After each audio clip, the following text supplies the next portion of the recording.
Muy buenas noches, bienvenidos al vuelo de la abeja.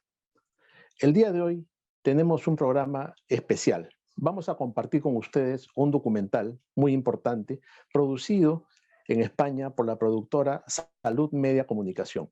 Se trata del documental titulado Transformados y es de gran actualidad.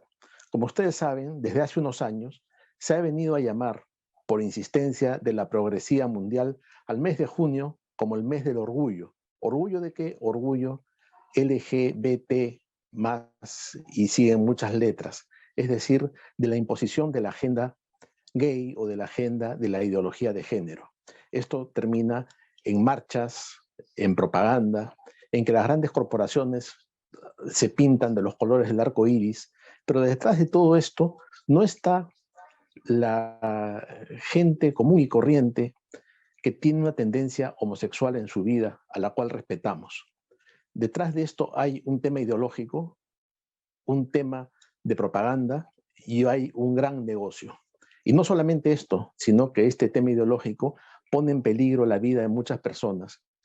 Y este negocio viene también por los niños y por los jóvenes, a los cuales debemos una protección especial. El documental que ustedes van a ver muestra testimonios desgarradores y muestra las consecuencias de esta imposición ideológica a temprana edad.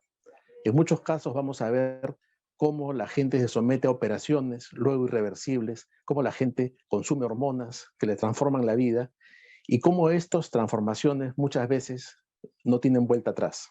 También vamos a ver algunos casos en que felizmente algunos han podido rehacer su vida pese a todo esto.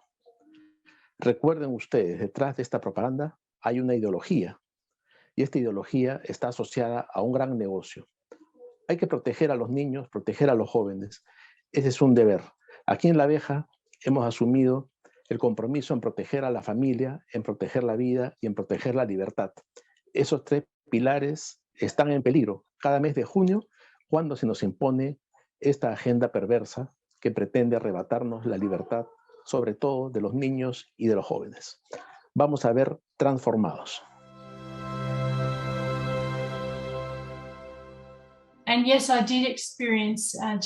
Experimenté disforia de género, aunque no fui necesariamente etiquetada así cuando era joven. Simplemente me consideraba una marimacho. No sentía que pudiera encajar en los círculos sociales femeninos. A los 10, 11 años más o menos tuve mi primer contacto con la sexualidad a través de la pornografía y esto tuvo un gran impacto en mi mente de niño todavía.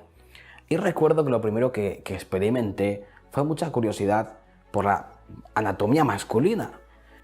Y de repente descubrí también una manera de conectar con otros hombres, con la intimidad de otros hombres, a través de la pornografía. Y me resultaba en aquel tiempo placentero. Así fue como llegué a la conclusión de que, pues, pensé que yo era homosexual. Me crié en un hogar disfuncional y mi padre maltrató a mi madre tanto verbalmente como emocionalmente. Por eso, a una edad muy temprana, llegué a pensar que hubiera estado más segura si hubiera sido un niño. Y esto fue anterior a que yo fuera a la escuela infantil y a que yo me montara en mi triciclo a recoger a mi novia porque nos íbamos a casar. Mientras observaba el maltrato entre mi madre y mi padre, o cuando provenía de mi padre hacia mi madre, me transmitieron el mensaje de que las mujeres eran odiadas. Las mujeres eran débiles y las mujeres eran vulnerables.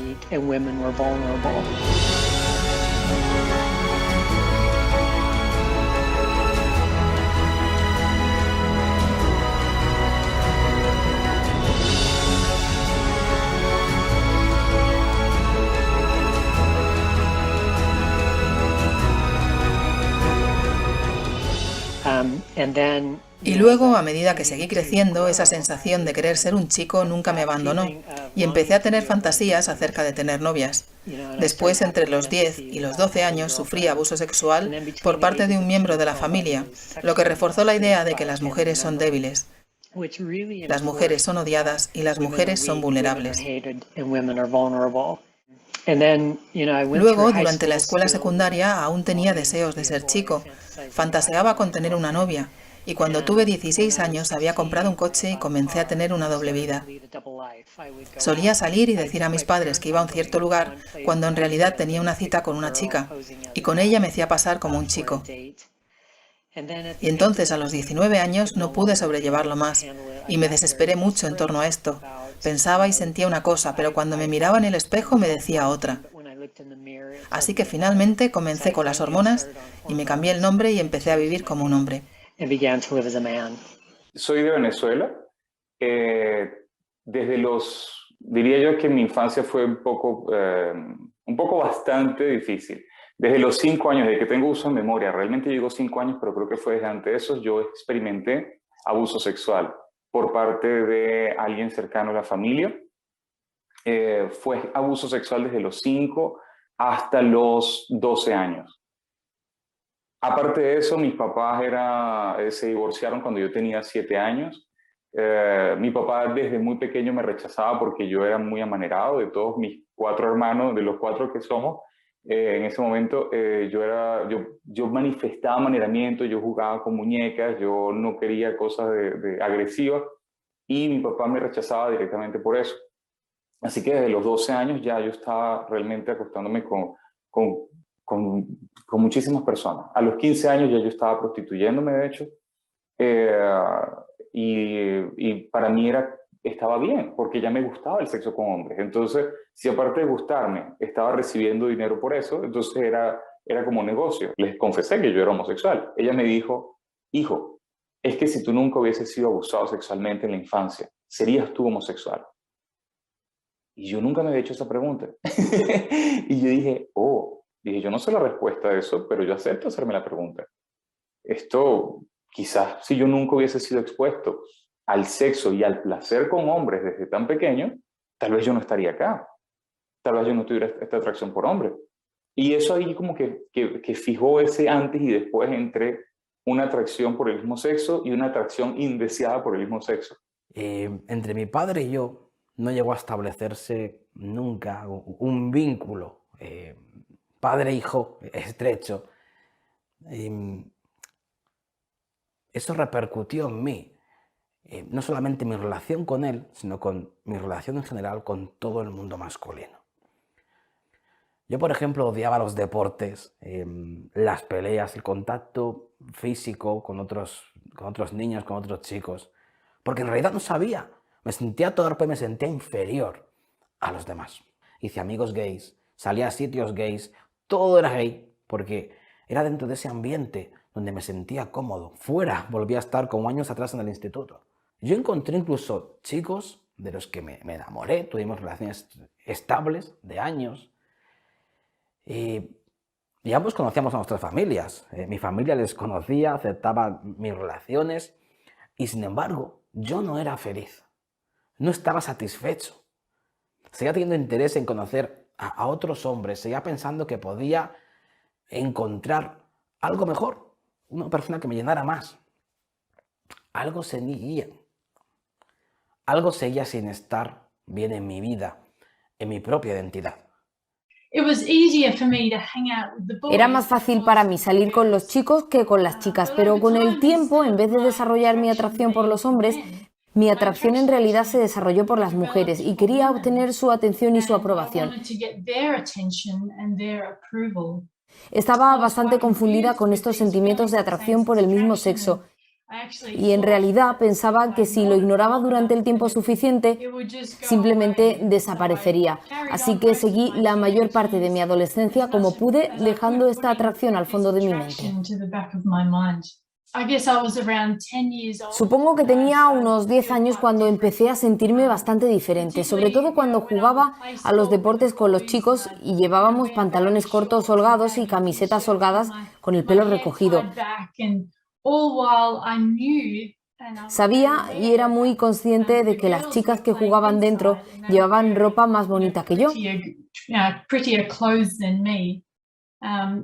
también cuando la pubertad empezó a aparecer, empecé a odiar cómo se desarrollaba mi cuerpo femenino y realmente deseaba ser un chico. En los últimos años se ha producido un alarmante incremento masivo de niños y adolescentes que afirman haber nacido en el cuerpo equivocado. Ciertamente lo hemos visto en Australia, en Europa, Canadá, Estados Unidos, Gran Bretaña. Ha aumentado astronómicamente. Desde aproximadamente antes de 2010 no había nada en los medios de comunicación. No había nada al respecto, porque la disforia de género era en realidad un trastorno de identidad de género. Y era muy raro, extremadamente raro. Alrededor del 0,014 de la población. Si se piensa primero en la afirmación social, se toma a un niño pequeño que tiene la percepción de que ha nacido en el cuerpo equivocado y es alentado en eso por su familia, un miembro de la familia, o tal vez un maestro de escuela o un consejero escolar. Si ese niño adopta la identidad del sexo opuesto y cambia su nombre, cambia sus hábitos de vestir, y entonces es aceptado en su entorno, en la escuela y en casa, es muy difícil cuando ese niño se da cuenta que fue un error e intenta volver atrás. Ya hay un daño, y ya hay un factor negativo en dejar el nuevo género percibido yendo al sexo biológico. Es muy difícil para el niño. Es un grado de daño kilométrico. Estamos viendo esta influencia debido a los medios de comunicación, porque es social. Los niños hablan juntos sobre los medios de comunicación y se cuestionan cuando nunca se han cuestionado si son hombres o mujeres. De repente les hemos metido ideas en la cabeza y los niños son muy susceptibles a la información. Lo absorben todo y empiezan a cuestionar sus pensamientos y sus sentimientos. Creo que los jóvenes tienen una cantidad abrumadora de información, sin embargo, está muy desequilibrada. El hecho de que la información sea popular y esté ampliamente disponible no la convierte en verdadera, y el hecho de que la información se exhiba y se hable de ella en nombre del orgullo y la inclusión no la convierte en verdadera. Los jóvenes que se cuestionan su orientación sexual o de género están simplemente a un clic de ser engañados y conducidos hacia un camino engañoso de sexualización y medicalización. No solo en Internet y en las redes sociales, también se alimentan nuestros hijos en los medios de comunicación y la educación desde una edad muy temprana. El uso excesivo de las redes sociales provoca dependencia, ansiedad, depresión y trastornos de la imagen corporal, especialmente en las niñas y adolescentes del sexo femenino. Internet permite a estos individuos encontrar una red de individuos que también son infelices, que también dijeron, creo que mi respuesta es que he nacido en el cuerpo equivocado. Ven a unirte a mi familia en Internet, te cuidaré, seré tu mejor amigo. E invitan a estos niños en Internet, y lo que sucede es que encuentran un lugar temporal en el que parece que han encontrado la felicidad por primera vez en varios años, y los atrae casi como una secta, por así decirlo. Es una población muy vulnerable de niños que buscan aceptación, algo que no consiguen en el colegio y a veces tampoco en casa. En particular, estas chicas jóvenes entre 13 y quizá 24 años están ahora transicionando. Eso es lo que está creando este aumento, y mucho de eso viene de su participación en Tumblr y diferentes sitios de las redes sociales, donde se les anima y se les dice cómo hacerlo. Hoy es 14 de octubre del 2020 y esta es mi voz pre-testosterona. Hoy cumplo 1 año y 4 meses en terapia hormonal con testosterona. Siempre se me ha leído como mujer y la sociedad cuando ve mi cuerpo dice es una chica. punto y final. Y eso no me gusta. A causa de eso ya llevo unos meses como evitando la ropa ceñida y femenina. Me voy a dar mis hormonas femenines delante de vosotros. Hoy hace casi un mes que empecé con el tratamiento hormonal y no puedo estar más contente. Los datos indican que el 98% de los niños y el 86% de las niñas que experimentan cierto grado de incongruencia de género en la infancia volverán a aceptar la concordancia entre su sexo biológico y su identidad de género cuando pasen la pubertad. Al final de la pubertad, no al principio de la pubertad, sino al final de la pubertad. Y esto es bien sabido. Son datos de hace 30 años, son datos de hace 15 años y son datos del año pasado. Mi confusión de género desapareció con el tiempo y empecé a sentirme realmente más cómoda y asentada con mi cuerpo femenino a lo largo de mi juventud.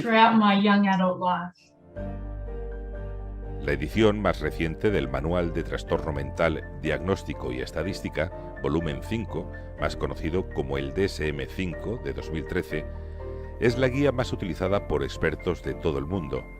Esta última versión dice que las personas que desean cambiar de género no padecen desorden o trastorno alguno, tienen disforia de género, lo que quiere decir que manifiestan una marcada incongruencia entre su género experimentado y su género biológico, pero no tienen ningún trastorno. Pero la realidad es que era un fenómeno muy raro y que era un trastorno mental. Luego, en el Manual de Diagnóstico y Estadística en 2014, se renombró a disforia de género, con lo que inmediatamente se le ha restado importancia y en lugar de seguir siendo un trastorno, ahora es disforia. Es un malestar. Todo el concepto ha salido de la nada. Ahora, la disforia de género sale de lo que se llama el DSM, el Manual de Diagnóstico y Estadística. Tengo uno aquí atrás. Lo muestro para que sepan que lo uso todo el tiempo. Ok, yo diagnostico. No tengo una consulta de asesoramiento excepcional. Y diagnostico más de 100 personas por semana. Así que la disforia de género surgió debido a este volumen. Sin este volumen, ni siquiera estaríamos hablando. Porque sin este volumen elaborado en 2013, todas estas prácticas médicas no se habrían desarrollado. En numerosos países de todo el mundo occidental están apareciendo cada vez más leyes que prohíben las terapias de afirmación del sexo biológico.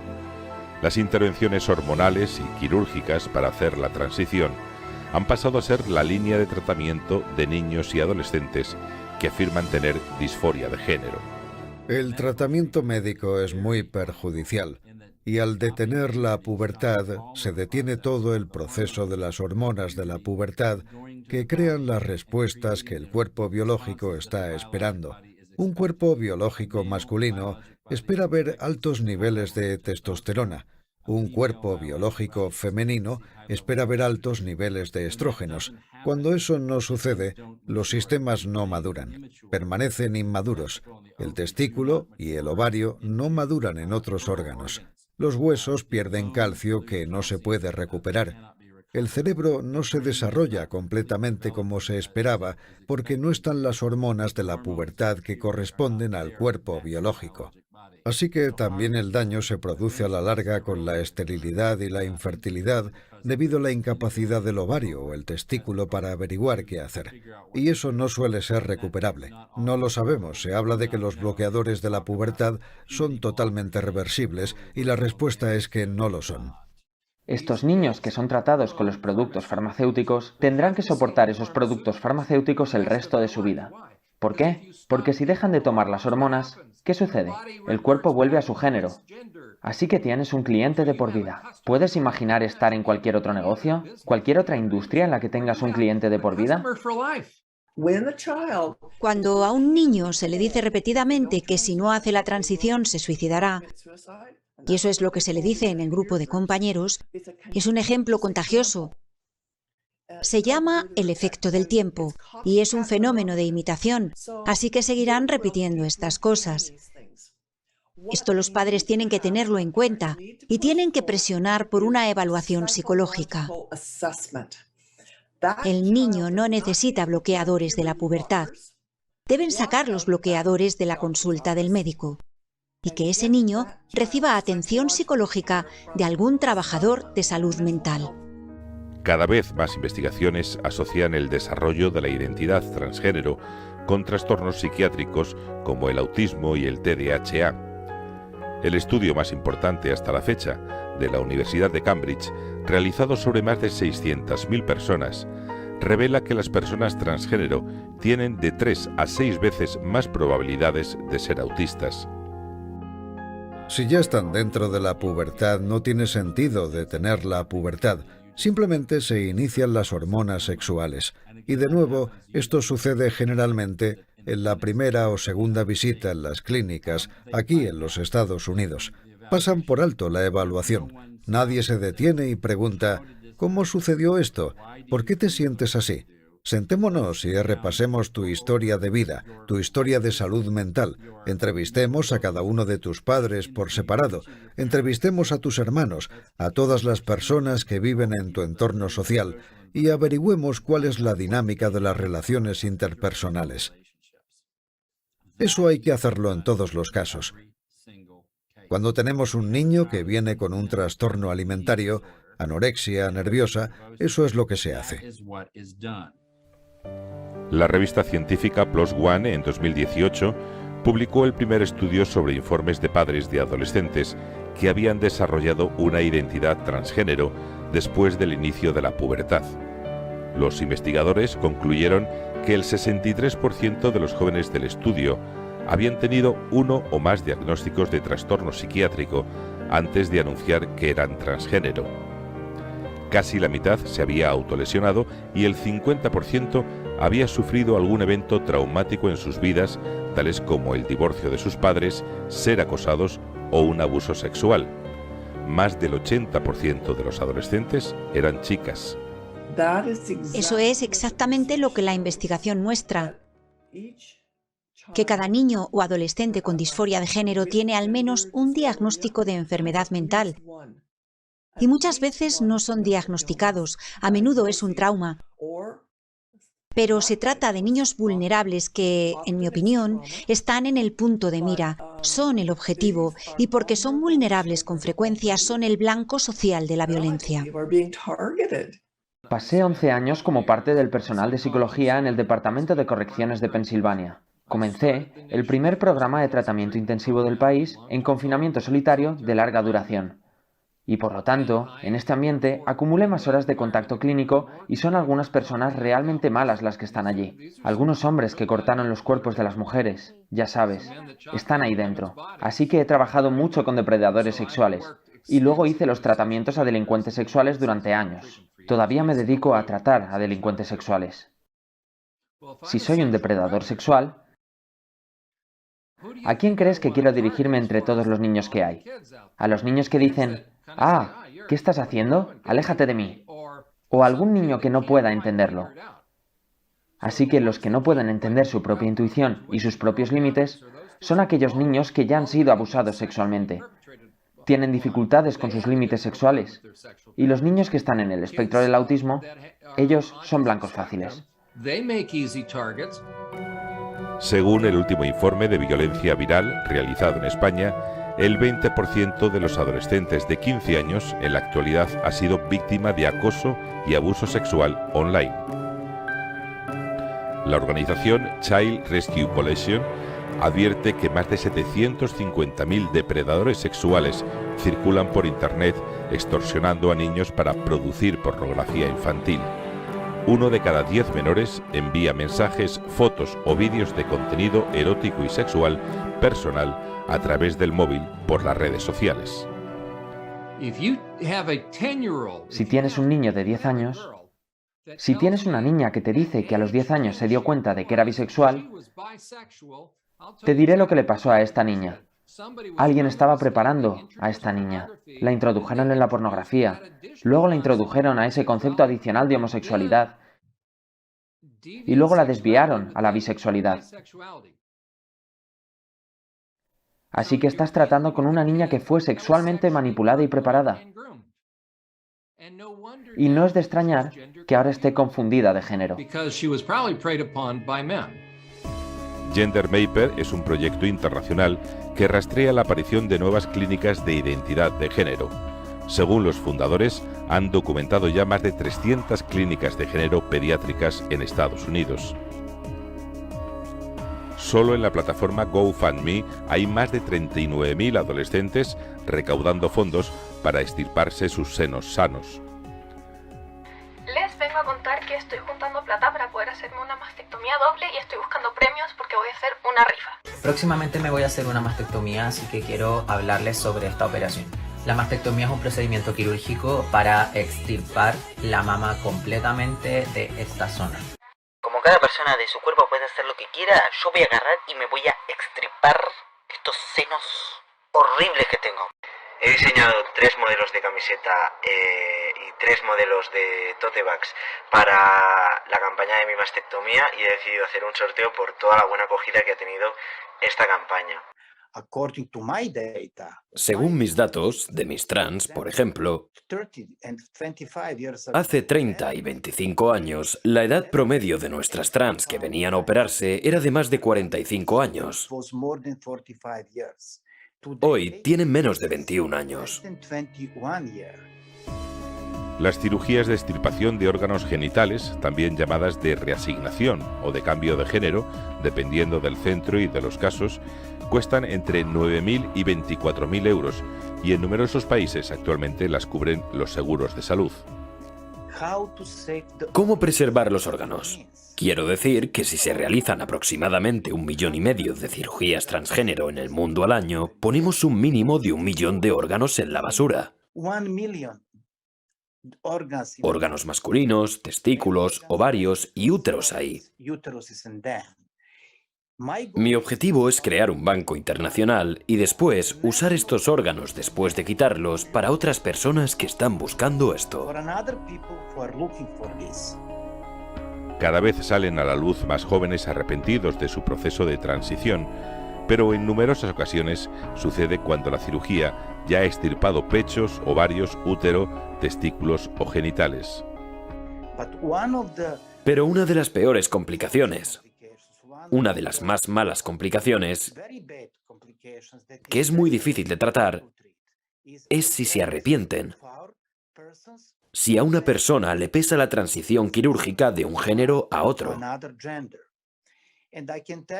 Y puedo decirte que ha empezado a incrementar en los últimos 10 años. Solo en la plataforma de Reddit hay más de 17.000 jóvenes arrepentidos que desean volver a su condición biológica natural. A lot of what drove me to transition in the first place was linked to a lot of mental health issues and a lot of stuff that I had going on. Nobody in the medical or psychological field ever tried to dissuade me to offer other options. There are so many overlapping or interlacing conditions that can be confused for gender, like for a need to transition, or can cause dysphoria, and going through the massive list that nobody ever really went over with me as a kid. Las asociaciones de apoyo a la de transición se multiplican por Europa, Estados Unidos y Australia. Por supuesto que hay efectos de las hormonas y efectos residuales, tales como la caída del cabello y la calvicie masculina. Mi voz sigue siendo un poco más profunda que la de la mayoría de las mujeres. Y para el vello facial pasé por una tremenda cantidad de electrólisis, así como el láser para quemar el pelo. En cuanto a los efectos del estilo de vida, me hice una mastectomía. Me sometí a una cirugía superior, la cual fue probablemente unos 4 o 5 años después de salir de este estilo de vida, y fui a hacerme una cirugía para reconstruir mi parte superior. Es muy difícil para esos adultos, y esos adultos se están haciendo oír cada vez más en los Estados Unidos y en todo el mundo, diciendo a todo el mundo que, por favor, no permitan que esto le ocurra a su hijo. No es la respuesta correcta. No es lo que se anuncia que es. No resolvió los problemas de salud mental. Creó más problemas de salud mental de los que resolvió. En varios países se han comenzado a frenar los procesos de afirmación de la transición. En Finlandia, las autoridades de salud han acordado nuevas pautas que establecen la psicoterapia, en lugar de los bloqueadores de la pubertad y las hormonas sexuales cruzadas, como el tratamiento de primera línea. En Suecia, la mayoría de las clínicas se han vuelto restrictivas con la terapia hormonal y en algunos estados de Estados Unidos, como Texas, comienzan a aprobarse leyes restrictivas para prohibir los tratamientos de afirmación de género en adolescentes.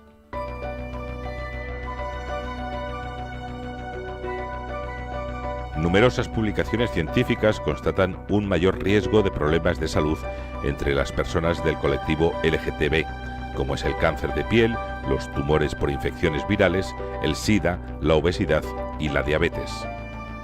Según la Alianza Nacional para la Salud Mental de Estados Unidos, las personas LGTB corren un riesgo 3 veces mayor de padecer trastornos de salud mental, como ansiedad, depresión y trastornos alimentarios. Y en la adolescencia, las personas lesbianas, gays y bisexuales tienen el doble de probabilidades que el resto de la población de consumir alcohol y drogas. En los últimos años, la práctica del llamado chemsex se ha popularizado en Estados Unidos y por toda Europa. El chemsex se define como el uso intencionado de drogas para mantener relaciones sexuales durante un periodo prolongado de tiempo. Está vinculado a hombres que tienen sexo con hombres. Una frecuencia del 10 al 15% entre la población de hombres que tienen relaciones sexuales con hombres es un porcentaje muy alto, Y si nos vamos a la población que tiene infección por el VIH, el porcentaje todavía se eleva. La gente que practica chemsex adquiere la infección por VIH 5 veces más frecuentemente que los mismos hombres que no utilizan el chemsex. Por lo tanto, la frecuencia de chemsex entre la gente con el VIH es muy elevada. En estos momentos, el chemsex es una amenaza real que pasa desapercibida, ya que se está convirtiendo en una epidemia imparable y silenciosa. El chemsex es ya de hecho un problema de salud pública. Un problema de salud pública al que seguramente no se le presta suficiente atención todavía. Este es, si queremos, un nuevo perfil de usuario de drogas que no coincide con aquella imagen del usuario de drogas de los 70, de los 80, de heroína, debajo del puente, mal tirados. No, son gente más sofisticada, que lo vive de una manera diferente y que por lo tanto ellos mismos tampoco tienen la impresión de ser adictos. Sin embargo, la paranoia, la psicosis, la depresión y el suicidio asociado comienzan a alertar a las autoridades sanitarias de muchos países. El consumo de chemsex tiene asociados 2 problemas de salud en orden distintos.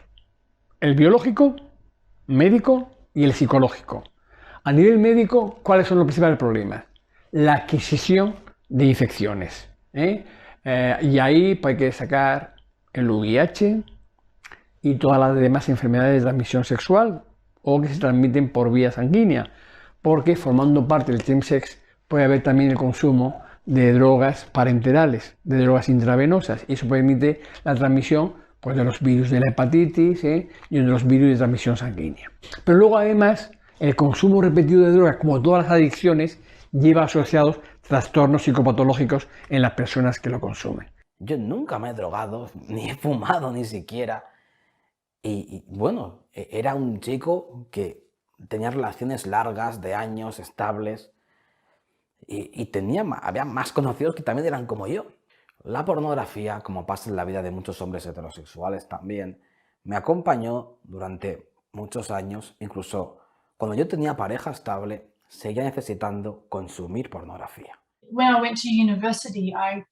Cuando fui a la universidad me atrajo la compañía equivocada y eso estimuló mi curiosidad, mi naturaleza exploradora, y esto me llevó a involucrarme en relaciones que no eran saludables y finalmente me metí en relaciones lésbicas.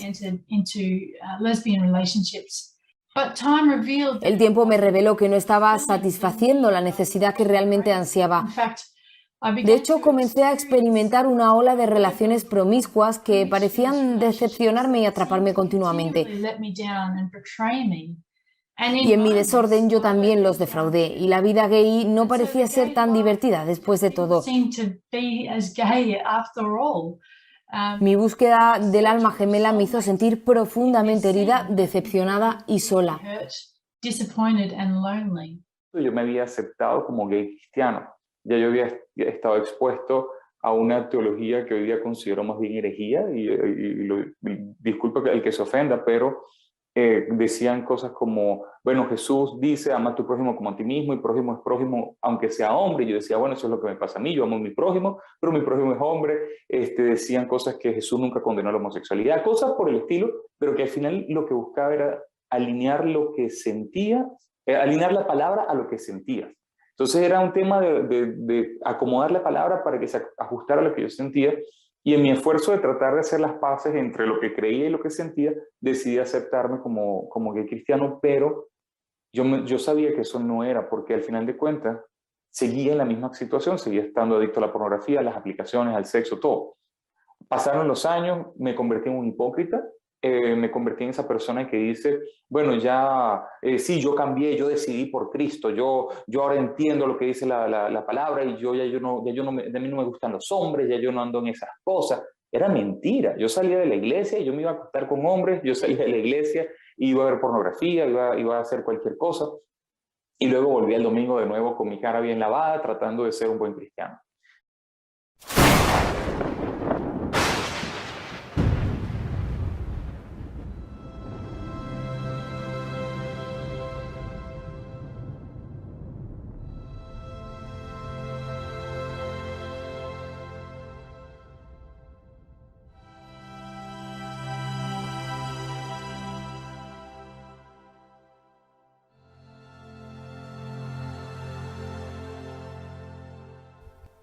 Katie Grace vivió como hombre desde los 19 años. Con frecuencia cambiaba de relación y en una ocasión acompañó a una de sus parejas a su iglesia. Durante los siguientes 4 años se involucró en las actividades parroquiales, pero viviendo aún como hombre. Un día su director espiritual le hizo enfrentarse a la verdad y su vida cambió. Estos 4 años yo continué viviendo como un hombre y me miraban. Y mi director espiritual me dijo, mira, estamos oyendo rumores sobre ti y solo queremos saber quién eres. ¿Quién eres realmente? Y yo le dije, soy una mujer viviendo como un hombre. Y justo cuando le dije eso, el Espíritu Santo hizo y sopló dentro de mí. Y fue en ese momento cuando yo supe que tenía que volver a ser la mujer tal y como Dios me había creado. No había plan B, solamente había plan A. Salí de ese estilo de vida para ser la mujer que Él había dicho y como Él me había creado. Y desde ese momento en adelante ya nunca he mirado hacia atrás y no he querido ser un hombre desde entonces. A los 23 años ya había tomado cierta estabilidad, quería sacar un grado en la Universidad de Barcelona de Literatura Universal, quería ser novelista, siempre me ha encantado. Estaba enamoradísimo de un amigo y de repente una noche encontré por internet un libro. Era el testimonio de un hombre exhomosexual a quien Cristo, Jesús, había transformado. Y aquella noche yo empecé a leer por curiosidad y casi con indignación, y todo lo que leía sobre su infancia de ese hombre, sus sentimientos, todo lo que experimentó, vivió, era como verme en un espejo. De repente, todo encajó. Y entendí que no se trataba de aceptarme, no se trataba de que yo hubiera nacido así, no se trataba de encontrar al hombre ideal. Pues esa misma noche le hablé a Dios, le pedí ayuda. Y Dios tiene sus tiempos, porque de niño también le había pedido alguna vez a ese Dios desconocido para mí que me cambiara, que me hiciera heterosexual. Y no pasó nada. Pero esa noche le hablé al Dios bíblico, del que hablaba el hombre del testimonio que yo estaba leyendo el libro. Y me daba miedo. Tenía miedo de creerme algo que me hiciera vivir una mentira, como algunos casos que había escuchado pues, de religiosos que viven dentro del armario. Pero le dije a Dios que si era posible, que si realmente Él podía convertirme en el hombre, pues que quizá yo estaba realmente llamado a ser. Si era posible ese cambio, yo quería que Él lo hiciera. Y tuve que creer que podía ser posible con Dios. Tuve que creérmelo. Y lo fue. En el diciembre del 2014 fue el peor momento de mi vida. Me acosté con hombres a los que no les supe el nombre, ni les conocí la cara. Fue una cosa extrema. Fue allí cuando probé drogas por la primera vez. Yo pensaba que estaba más lejos que nunca. Y en ese momento fue donde Dios intervino en mi vida por medio de Luigi Muscarneri, un amigo cristiano que me dijo: Carlos, el problema de muchos cristianos es que tienen a Jesús como su Salvador, pero no como su Señor. Cuando él me dijo eso, primero me sorprendió porque yo sentí la presencia de Dios por medio de él. Yo no podía creer que Dios estuviera hablándome allí en mi peor estado posible. Eso me hizo entender que Dios me amaba a pesar de lo que yo estaba haciendo. Y en ese momento comprendí también que mi problema es que yo era el Señor de mi vida. Mi Salvador era Él, pero el Señor de mi vida era yo. Y es como que si Dios me estaba diciendo: yo te quiero ayudar, pero tú no me dejas porque tú eres el Señor de tu mente. A los días me rendí. A los días le dije: Señor, ¿sabes qué? Ya no me importa nada. Si me cambias o no me cambias, si voy a ser gay, asexual, heterosexual, ya no me importa nada, todo lo eché a perder. Solo quiero seguirte. Conviértete en mi Señor. Y a partir de ahí comenzaron a ocurrir los milagros uno tras otro. Yo hoy día entiendo que Dios me amó y me recibió como yo me encontraba. Pero su gracia siempre te transforma. Su gracia nunca te deja igual, sea la condición en la que llegues. Recuerdo el momento en que conocí el perdón de Jesús por mis acciones y elecciones pasadas. Conocía este concepto en teoría, pero en ese momento realmente tocó mi corazón. Me había aferrado al arrepentimiento y a la culpa durante tanto tiempo y fue un gran alivio conocer su perdón continuo. Y luego la oportunidad de empezar de nuevo, si se quiere, con una hoja en blanco de pureza en las relaciones y en la sexualidad. Me llevó unos 5 años después de haber dicho sí al Señor y de salir de ese estilo de vida. Trabajándolo, y no solo eran los momentos físicos, sino también los emocionales. Y mis pensamientos y mi sistema de creencias, lo que tenía que ser superado. Tuve que luchar con la creencia de que las mujeres son buenas y tienen algo que ofrecer, que las mujeres son valiosas y tenemos una voz, que somos importantes y que ser una mujer es bueno, y comprender que había un lugar para mí como mujer. Dios creó los hombres y las mujeres, y son opuestos y complementarios, y hay un propósito para ellos, que es crear una nueva vida. Y hacer cualquier cosa que interrumpa esto es ir en contra del plan que Dios tiene para la humanidad. Nuestra esperanza, para mí y para muchos, está en Dios.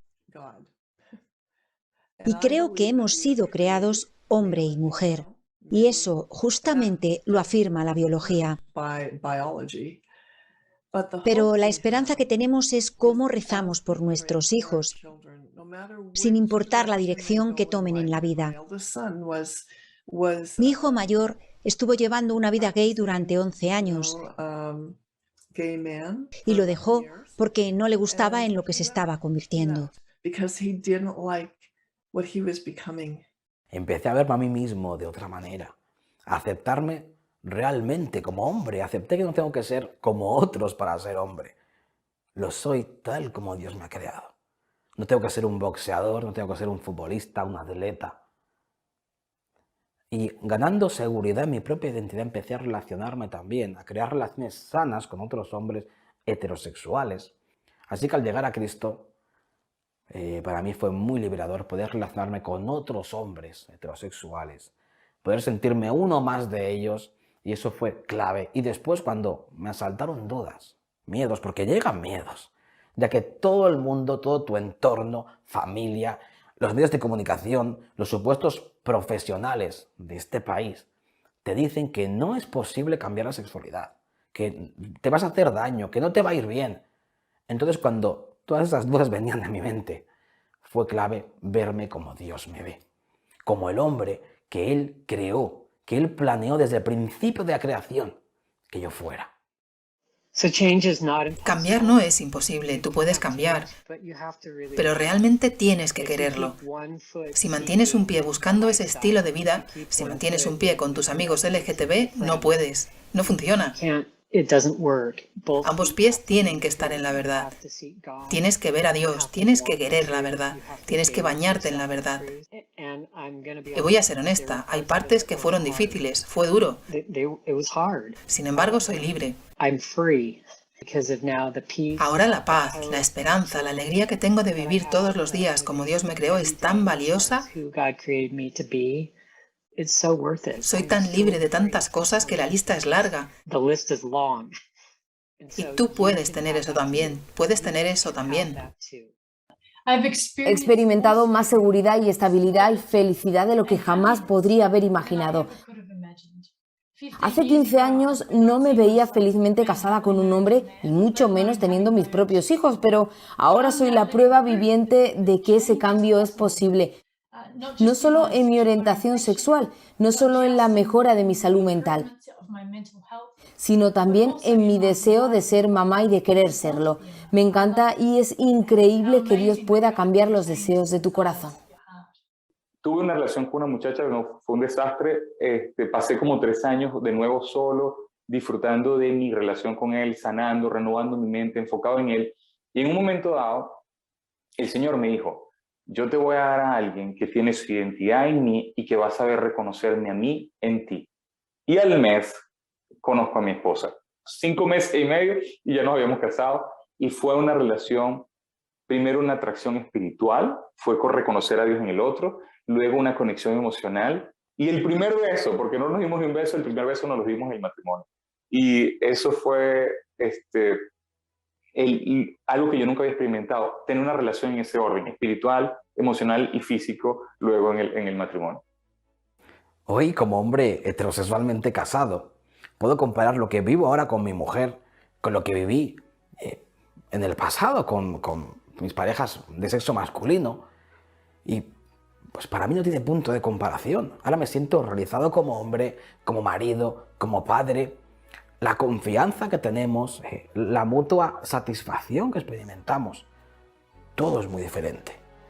Bueno, ya tengo 4 hijos, pero quizá en un tiempo quisiera tener más, eso sí me gustaría, ya que los niños han sido una de las grandes bendiciones que Dios me ha dado. Y bueno, que durante tanto tiempo en mi pasado creí que jamás llegaría a tener. Pero sobre todo, lo que le pido a Dios es poder seguir conociéndole. Es mi gran pasión. Él inició una obra a nuestro favor hace más de 2000 años para transformar el mundo entero. Y me alcanzó a mí. Hace un tiempo me transformó.